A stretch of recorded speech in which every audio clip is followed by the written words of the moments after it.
Isang magandang tanghali po sa lahat, mga minamahal ko sa Nuenenyo. Ito po yung likod Mayor Francis Zamora. At ito po ang ating kwentuhan ngayong Lunes ng tanghali. At una sa lahat, pasensya na po at medyo naubusan na po ako ng boses. Tayo po ay halos 2 araw na walang tulog sapagkat tayo po ay bumiyahe mula kahapon. Siguro nakita niyo po yung mga pinost ko po sa Facebook na konting family time ho namin with Kerry, Amanda, Rocco, Nicholas, and Noah. Ito po ay oras na inilaan ko po kasama aking pamilya in celebration of Noah's 13th birthday and of course yung family time namin during Holy Week kung saan si Amanda po ay umuwi dito sa Pilipinas upang makasama rin po sa amin sa aming naging munting oras na magkakasama bilang isang kumpletong pamilya. At malamang yung iba ho sa inyo nagtatanong, Mayor, saan ba kayo pumunta? Tayo po ay pumunta sa Bhutan. Ang Bhutan po ay isang kingdom. Ito ay isang bansa. At ito ay matatagpuan malapit po sa Nepal, malapit sa India, at malapit po sa Tibet. In fact, medyo malapit-lapit na rin po siya sa Mount Everest. So kung mapapansin ninyo, ay nasa bundok po kami madalas sapagkat ito ay part ng Himalayan mountain range. So we were in the Himalayas already. So ito po ay first time ko na mapuntahan. In fact, si Kerry po ang nakapunta na rito noong 2018 and she really wanted for the entire family to visit Bhutan. So kami po ay umalis ng Bhutan kahapon around close to lunchtime at nag-stopover ho kami sa India at pagkatapos ng stopover sa India kami po ay bumiyahe papuntang Thailand for another stopover at medyo mahaba-haba ang layover sa Thailand at kami po ay nag-take off ng 1 a.m. kanina pabalik ng Maynila at tayo po ay naglanding ng mga 4:15 in the morning dito po sa Manila at yun po, umuwi lamang ako upang maligo, magbihis at dumiretso na po sa ating Monday morning flag raising ceremony at sa ating Executive Legislative Management Committee meeting. Ito po yung ating weekly MANCO meeting tuwing Lunes kung saan kasama po natin ang ating mga elected officials, ang ating mga barangay captains at mga department heads. At kanina po ay, of course, after the flag raising ceremony, ay kinausap natin yung mga constituents natin na may mga hinaing, mga gusto pong ilapit sa atin. At bahagi ho dyan ang proseso ng pagdinig sa mga problema ho ng ating mga komunidad. Kanina ho ay meron tayong isang group of constituents from Barangay Little Baguio na pinakinggan po natin ang kanilang mga issues and concerns at hiwalay po dyan ay yung mga minamahal natin sa Nuenenyo mula po sa Barangay Tibagat na nasunugan ng isang araw po. So kinausap po natin sila at sila po ay ginawa natin ng agarang aksyon sapagkat talagang ang kanilang mga tahanan po ay naubos dito po sa naganap na sunog. So yan po ang ating naging umaga up to now. No?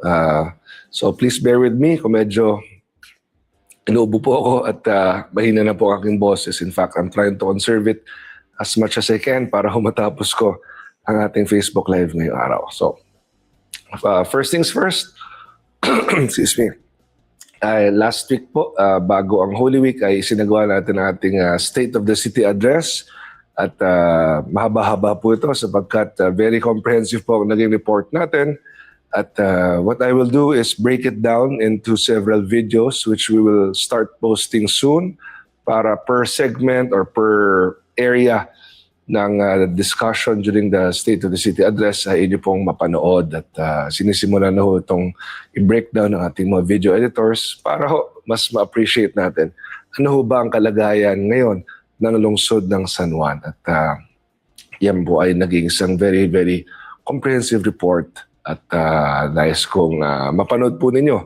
Just in case hindi ho ninyo ito napanood, ay mahalagang mapakinggan po ninyo at malaman ano ba ang ating mga ginagawa sa ating lungsod, ano yung mga gagawin pa At nasaan ho ba tayo ngayon?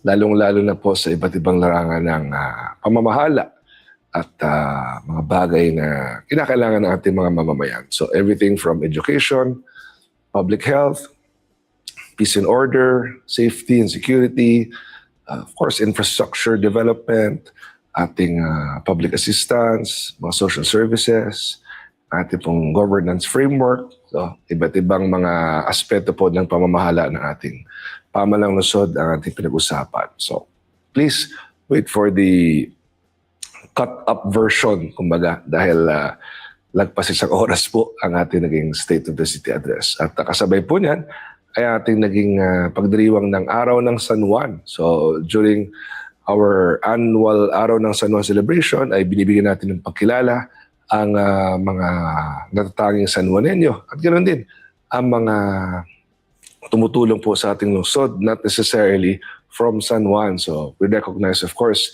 Deputy Secretary Sonny Angara, ISUD Secretary Ping Aliling, and SHAFC President Federico Lacsa. Sila po ang tumutulong sa atin pagdating po sa ating public education at ganoon din siyempre sa ating public housing. Dalawa sa ating tinututukan po talaga ang mga priority areas ng ating makabagong San Juan administration. So we also recognize, of course, ating top 10 taxpayers, ang ating mga natatanging mga pulis, uniform personnel, ang ating mga natatanging bumbero, natatanging mga kawani ng BGMP, natatanging mga guro, at mga kawani ng pamalang lungsod. So again, to all of you, congratulations for a job well done. And of course, thank you for the service you've given the City of San Juan, lalong-lalo na po ang ating tatlong national government officials na talaga naman pong napakalaking tulong po pagdating sa ating pong pamamalakad, lalong-lalo na sa larangan po ng edukasyon at pabahay.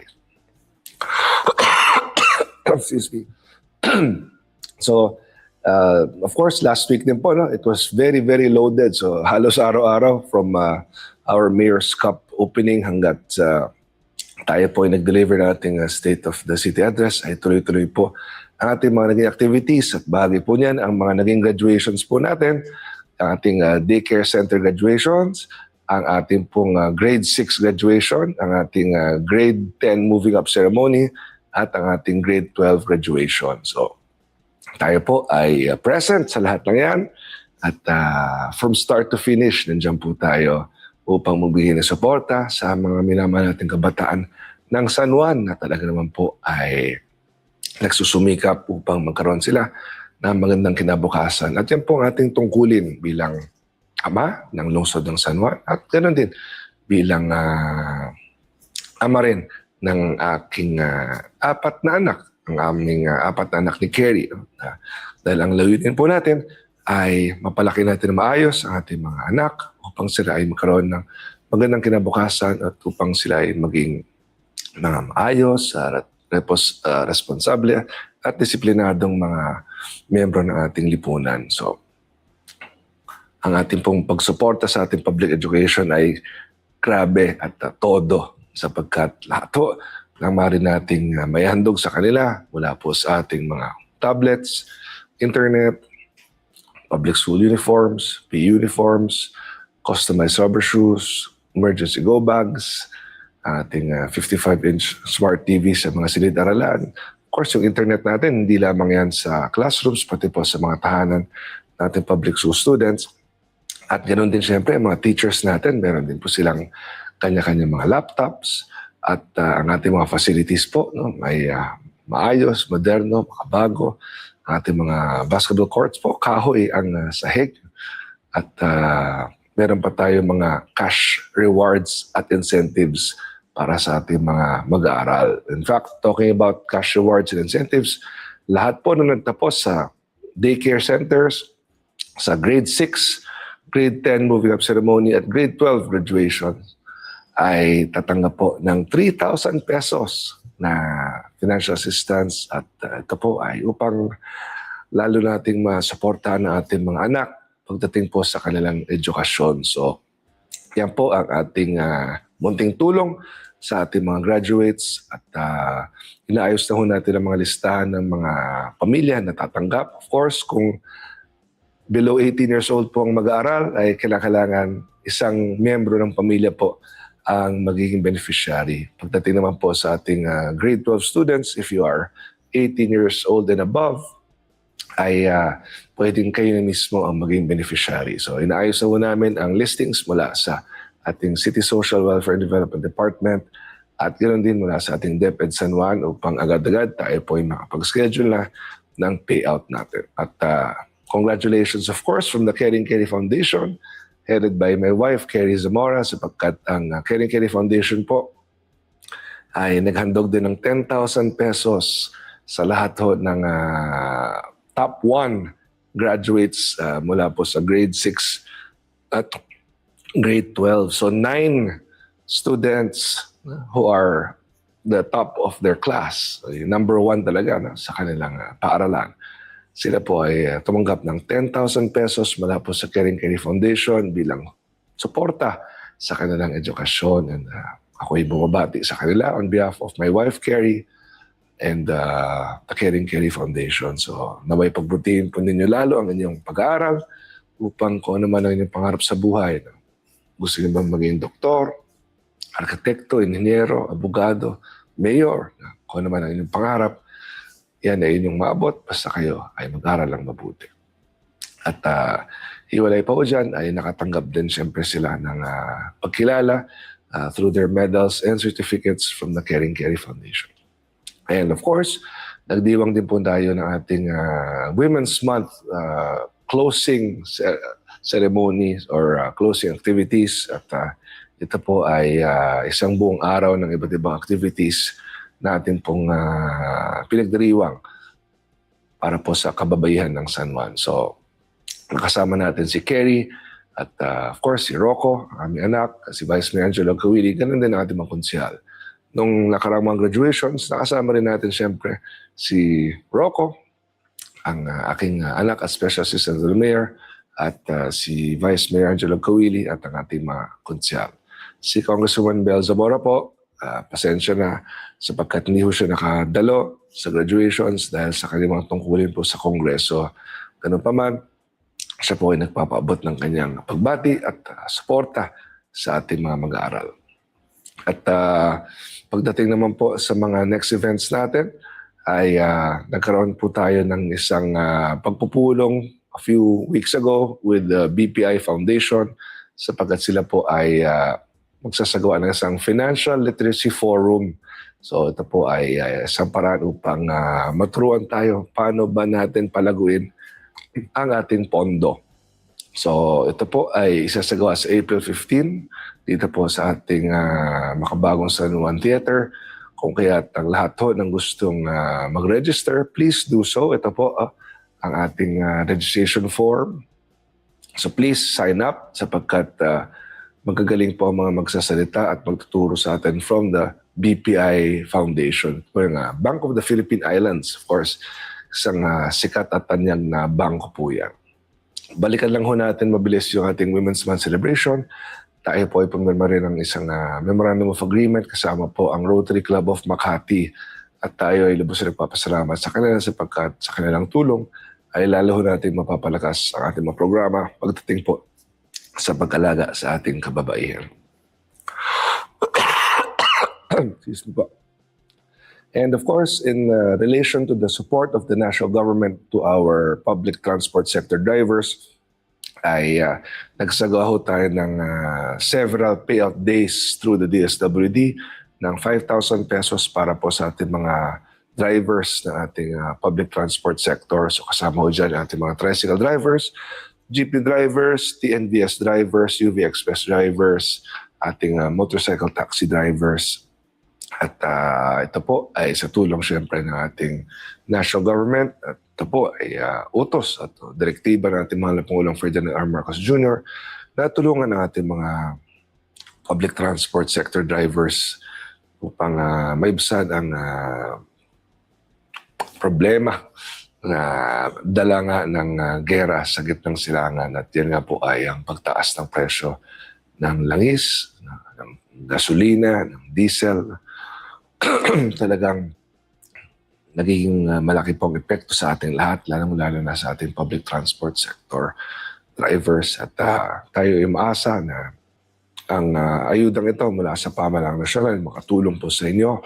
Sa mga ibaw na nagtatanong kung sakaling hindi kayo nakapag-register or sign up o hindi kayo napasama sa listahan, makipag-ugnayan lang po kayo sa ating pamahalang lungsod. Just please proceed here to the mayor's office o dito sa ating TPMO, sa ating Traffic and Parking Management Office, or sa TRB, ating Tricycle Regulatory Board. Please coordinate with Mark Delgado or Colonel Jaime Santos or our CSWDD head, si Krishna Salazar, o di kaya dito sa aking opisina, sapagkat yung mga hindi ho napasama sa listahan ay pwede nating ihabol pa upon verification. So we just want to make sure na kayo po ay mga drivers sa ating public transport sector na kwalipikado base po sa programang ito ng pamahalang nasyonal.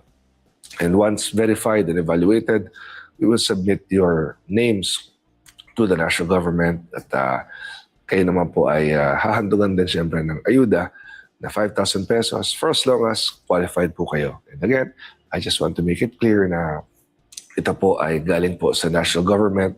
So yung listing na meron tayo ay sa TRB lang. Ito yung sa mga tricycles natin. All other public transport sector drivers, ang listing po niyan ay galing po sa DOTR at sa LTFRB sapagkat wala naman ho kaming hawak na listing ng mga drivers mula sa ibang sectors except yung mga tricycle drivers po natin. Sapagkat sako po yan ng TRB o ng Tricycle Regulatory Board ng ating pamahalang lungsod. And separate from this, si Rocco po, ang aking anak at Special Assistant to the Mayor, ay nag-represent po sa akin sa payout po ng Solo Parents Financial Assistance na nagkakahalagang 3,000 pesos every 3 months. No? So yung mga qualified solo parents natin ay nakatanggap po ng 3,000 pesos for 3 months. Basically, 1,000 pesos per month po yan. But it is paid out quarterly o every 3 months. So ako ay nagpapasalamat sa aking anak sapagkat siya po ay very supportive sa atin at sa dami ng ating mga tungkulin in and outside of San Juan ay malaking bagay po na nandyan si Rocco upang humalili para sa akin kung ako po ay merong sinasagawa mga tungkulin as National President of the League of Cities in the Philippines and of course as President of the Metro Manila Council. So nakasama din ako si Councilor Dennis Martinez at of course ang mga solo parents po natin. At part also of my recent activities ang ating pakikisa sa Liga ng mga Barangay National Congress. Ito po ay sinagawa sa World Trade Center kung saan libo-libong mga barangay captains at barangay officials from all over the country ang nakiisa sa National Congress na ito. At ako'y nagpapasalamat kay Liga ng mga Barangay National President, Kapitan, Konsehal at the Board Member Jessica D. ng Isabela Province sa kanya pong pag-imbita sa akin. So, excuse me. Thank you very much, Board Member Jessica, for the invitation at syempre sa lahat ng bubo ng National Executive Board po ng Liga ng mga Barangay. Maraming salamat sa inyong pag-imbita. Sana narinig niyo pa ako. Medyo paubos na yung boses ko, but I will try to conserve it as much as I can so we can finish our Facebook Live. Excuse me. Next po, tayo ay nagsagawa rin ng isang Metro Manila Council meeting kasama po ang ating MMDA Chairman Don Artes at mga Metro Manila Council members. Ito po yung mga mayors ng Metro Manila kung saan naging bisita po natin si DPWH Secretary Vince Dizon at isa sa mga mahalagang na pag-usapan po natin ay ating mga pending infrastructure projects under the DPWH at ganoon din ang ating paghanda sa tag-ulan na medyo ilang buwan na lang po ay nandiyan lang hahon. So, pinag-submit po tayo ng mga priority areas when it comes to flooding and of course, yung ating mga unfinished DPWH projects po ay pinapasubmit na rin Secretary Vince Dizon. So, prior to our Metro Manila Council meeting, I also met with Secretary Dizon privately for San Juan concerns naman. So, siyempre binanggit ko po yung mga pangangailangan natin sa ating lungsod, pagdating po sa ating mga pumping stations, mga drainage improvement, at ganoon din yung mga unfinished infrastructure projects po. No? At binanggit po ni Secretary Dizon na dapat tapusin muna yung mga hindi pa tapos. At imbis na ang pondong ibababa nila ay in phases o di kaya tingi-tingi or patse-patse, ay buo na itong ibababa sa atin dito sa ating lungsod para matapos na ang mga proyektong ito. At ito po ay pinag-utos mismo na ating mahal na Pangulong Ferdinand R. Marcos Jr. sapagkat hindi naman pwedeng yung pondo po ay patingi-tingi ang pasok sapagkat matatagalan po ang pagsasatapos nito. So dapat talaga ay matapos na mga ito upang mapaglabangan na ng ating mga mamamayan. At ang ating pong kaibigan na si Vice Governor Jid Goquianqui ng Surigao del Norte ay dumalaw din po sa atin. Ito po ay bahagi ng kanilang courtesy visit kasama po ang Vice Mayor ng Claver. Ito po ay bayan sa lalawigan ng Surigao del Norte. At kasama po dyan ang Mrs. ni Vice Governor Goquianqui at of course ang Vice Mayor ng Claver at ganoon din ang kanilang mga municipal officials. So thank you very much for your visit and of course we look forward to working with all of you as we strengthen our nation. At again, during this Holy Week break, nakasama po natin ating pamilya at pinagdiwang natin ang kaarawan ng aming bunso na si Noah, ang kanyang 13th birthday. So, ang aming dating baby ay hindi na po baby.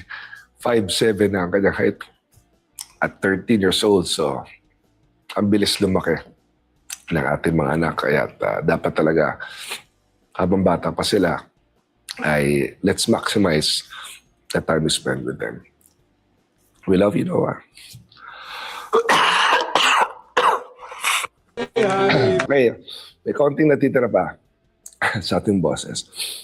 Okay, so before we end, shout out muna tayo sa mga nanonood. So please, shout out. I will try to read as much as I can. No, excuse me. Grabe. AJ De La Cruz, wala ka nang hanapin, ginagawa na lahat ni Mayor Francis Zamora para sa San Juanenyo, walang bayad ng korupsyon ng pamilya. Ako, maraming salamat AJ. Itong sasabihin ko sa iyo, no, mula nung bata pa kami, ang talagang pinapaalala sa amin ni Congressman Noni Zamora, ang aming ama, no, na wag gagawa ng anumang bagay na makakasira sa pangalan ng ating pamilya. At hanggang sa ating paglaki, hanggang sa ating pagiging mayor, ay yan po ang bit-bit ko po talagang aral mula kay Congressman Noni Zamora, ang aming ama, ni Congresswoman Bel Zamora. Huwag na huwag gagawa ng anumang bagay na makakasira sa pangalan ng ating pamilya. That means, of course, huwag gagawa ng bagay na makakasuhan tayo at makukulong tayo. Diba? Peter Raymond Pinlacbea, Mayor Francis Zamora, may data po ba sa payout para sa financial assistance para po sa nagpasa ng caravan sa St. Joseph? Excuse me.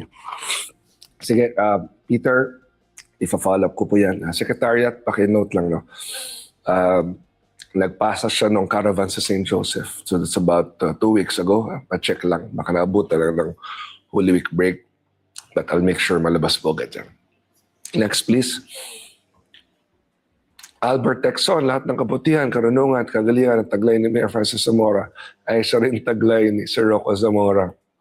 Thank you, Albert. Alam niyo naman, si Rocco ay araw-araw kong kasama because, of course, number one, he is my son. He is also the grandson of Congressman Noni Zamora. So, lahat ng maaari naming ibahaging mga kaalaman, mga values, mga paraan ng pagtulong sa ating mga mamamayan ay natututunan yan sa amin sapagkat Ganun din naman ako natuto nung ako'y bata pa. No? Sapagkat ang aking ama noon ay parating sinasama ako sa ating pag-ikot. In fact, I remember clearly my first experience going around San Juan and Mandaluyong was in 1984. Sipin yun. 6 years old pa lamang ako noon ay sinasama na ako ni Congressman Nonny Zamora hanggat nakilala ko noon ang ating mga mamamayan at mga barangay officials. Alam niyo kung sinong madalas kong nakakausap pa noon, lalong-lalo sa mga taga West Crame. Kung naalala niyo, si Nanay Helen Dalida. Si Nanay Helen Dalida, ang kanang kamay ni Kapitan Teddy Calaunan ng Barangay West Crame. At nung bata pa ako, no, ay si Nanay Helen tumatawag sa aming tahanan sa North Piñas sapagkat kung merong kailangan po si Kapitan Teddy Calaunan para sa mga mamamayan ng West Crame, si Nanay Helen pong tumatawag sa aming bahay upang kausapin si Congressman Nonny Zamora. At kadalasan ako pa ang nakakasagot ng telepono noon. Landline pa noon. Wala pang mga cellphone. So, ganun po ako natuto at a very, very young age. At ganun din, of course, ang aming mga anak, sina Amanda, Rocco, Nicolas at Noah. At a young age also, ay sinasama ko po sila sa ating pag-ikot, sa ating lungsod upang makita nila ano bang ginagawa ng kanilang ama. Paano ba maglingkod si Mayor Francis Zamora sa lungsod ng San Juan. So, mahalaga talaga na bata pa lang, tama ang pagpapalaki sa kanila, the proper values, siyempre yung tamang pagpapalaki sapagkat kung tama ang pagpapalaki, tama maging resulta. Kung masamang halimbawa ka bilang ama, sa tingin ko, magiging masamang anak ka rin, di ba? Kasi ang ating mga natututunan mula sa ating mga magulang, yan ang nabibitbit natin sa ating pagkatao, di po ba? So, I try my very best, of course, to teach our children, ang mga anak namin ni Kerry, tuturo namin sila ng kabutihan, tamang asal, pagiging mabait, tapat, at matulungin. So, thank you for the kind words you're saying about Rocco. At siya naman ay talagang isang mabait na anak at matulungin, responsable at alam ko na siya po ay mayroong malaking puso. Next please. Bless Dato Mondes. Mayor, may amnesty po ba sa Amilyar ngayon? Thank you po. Yes, merong ongoing amnesty.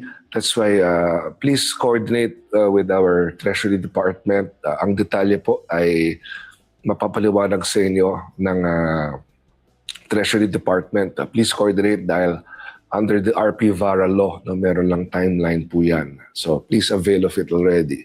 Sapagkat pag lumagpas po yung availment period under the law ay baka hindi nyo na mapakinabangan yung amnesty. So please coordinate with our Treasury Department. Okay. So, yan po ang ating Facebook Live ngayong araw. Muli, pasensya na at paubos na talaga ang boses ko. And I will have to rest so that I can save my voice. Dahil baka bukas tuluyan ng mawala aking boses. So, muli ako yung nagpapasalamat sa inyo pong pagpapanood ng ating Facebook Live. Ito po ang ating kwentuhan ngayong Lunes ng tanghali. Maraming salamat po sa inyong pagsubaybay at magkita-kita po tayo sa mga susunod nating activities sa lungsod ng San Juan. Maraming salamat. Mabuhay makabagong San Juan.